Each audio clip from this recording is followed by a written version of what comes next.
Arrancamos la semana comentándoles qué va a pasar durante el de aquí 19 al 23. Vamos a tener datos en Estados Unidos de construcción y de inicios de casas, además de órdenes de bienes durables. Estos son datos importantes en la medida en que le muestran a uno cómo va el sector construcción, cómo está el consumo de los hogares en cuanto a, por ejemplo, los inicios de casas. Y segundo, es un dato importante el de órdenes de bienes durables porque le da a uno un panorama acerca de cómo está el consumo en Estados Unidos. Más después de las declaraciones el viernes de la Reserva Federal, en las que manifestó que a partir de ahora todas sus decisiones van a estar basadas en los datos, en absolutamente lo que salgan los datos y solamente lo que salgan los datos. Y manifestaron unas ciertas preocupaciones en cuanto al crecimiento de la economía mundial el próximo año. Entonces por eso vimos una cierta debilidad en dólar y un cierto retroceso en las acciones estadounidenses el viernes. Y hoy, a principio de semana, llegamos y encontramos acciones europeas que repuntaban en el inicio de la jornada, precisamente por esto. La Reserva Federal que salió a decir también, o que salieron a manifestar, porque entre el miércoles, el jueves y el viernes tuvimos intervenciones de diferentes autoridades, tanto del presidente de la Reserva Federal de Dallas, como de Powell, que es el presidente general de la Reserva Federal. Entonces, ¿qué manifestaron? Primero eso, que se van a guiar por los datos. Segundo, que ven una cierta debilidad económica el próximo año. A eso reaccionan los mercados, sobre todo, por ejemplo, el petróleo, que lo vimos los últimos 3 días de la semana caer fuertemente. Hoy estamos con el WTI a 56,5. Y lo último que dijeron es que ellos están viendo una tasa neutral que va del 2,5 al 3,5. Nosotros que habíamos dicho, yo que les he venido diciendo durante estas semanas, que la tasa neutral que habían manifestado ellos, que ven en el largo plazo o en el mediano plazo, es de un 2,75. Entonces lo que uno puede esperar para el próximo año es que mínimo, pues sí, mínimo se den dos subidas, desde ese 2,25 en el que estamos hasta un 2,75. Entonces ya saben, vamos a tener datos de construcción y de consumo en Estados Unidos. El miércoles vamos a tener datos colombianos de confianza industrial y de confianza del comercio al por menor. Y tuvimos el viernes datos de confianza del consumidor o confianza del índice de confianza del consumidor. ¿Qué tuvimos? Tuvimos un descenso más profundo del que tuvimos en septiembre. En septiembre habíamos tenido un menos 0,7% de avance y en octubre tuvimos un menos 1,3%. Este es el segundo mes en el que se presenta un dato negativo y fue básicamente explicado por las expectativas de los hogares y de los encuestados.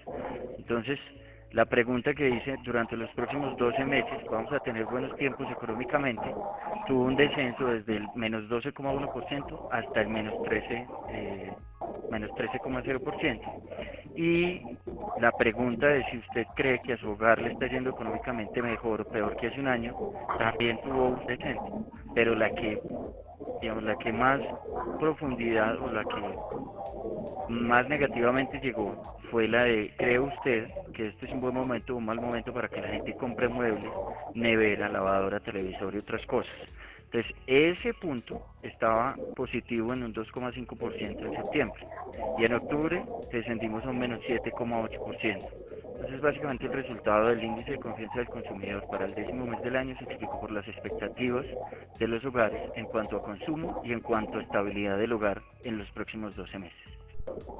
Bueno, finalmente entonces, pues terminemos la llamada con unos niveles. En este momento el dólar o el peso colombiano está en 3.173.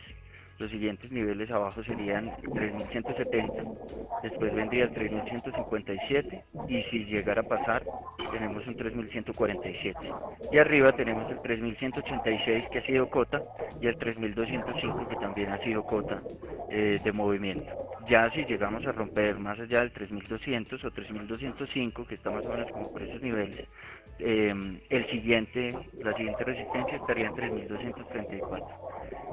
Para actualización, la semana pasada el Colcap tuvo un movimiento, un cambio neto de 16,99 puntos, eso representó un 1,20% arriba, y la curva de rendimientos en promedio se desplazó hacia abajo en unos 10 puntos básicos. Entonces hoy tenemos unos test del 24 que están al 6,38 después de que los habíamos tenido casi al 6,50.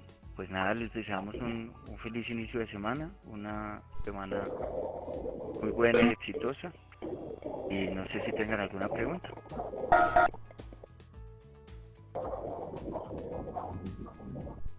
Bueno, entonces, Santiago, señor. ¿vos sabés cuál es el cronograma en el Congreso de la Ley de Financiamiento? ¿Hasta cuándo? En este momento están, mejor dicho, ellos creo que durante estas semanas, porque ellos salen a vacaciones, tienen que empezar a legislar eso. En este momento no tengo en la cabeza el cronograma exacto, pero ahorita más tardecito Me les cuenta, sí. presentamos Carlos, a ver ven, cómo está. eso es ¿recuerdas cuando se hizo la reforma tributaria? O sea, al principio, no, básicamente lo que siempre pasa es que hacia el final del año lo aprueban como la reforma tributaria. Ahí hay una cantidad de debates, no han empezado los debates, todavía de hecho no hay calendario claro para eso porque todavía no está definido la propuesta final, o sea, todavía el tema del IVA no está totalmente, digamos, definido, ¿no? Entonces, yo asumo que va a ser a contratiempo a final de año, pero digamos que el borrador final, o sea, hay una propuesta del gobierno que ya pues está siendo presentada y como ellos llaman, no sé, democratizada, no sé cómo llaman, o sea, hablándola con las diferentes partes, y una vez esté ese borrador, pues por eso todavía está la pregunta del IVA, una vez esté ese borrador, pues ya empieza las sesiones en Congreso, tanto en Cámara como en Senado. Entonces, en ese sentido, todavía está un poco, digamos que cruda la cosa, pero yo creo que va a tener un proceso muy similar a lo que fue la reforma del 16. Ok, gracias. Tengan un feliz día y una feliz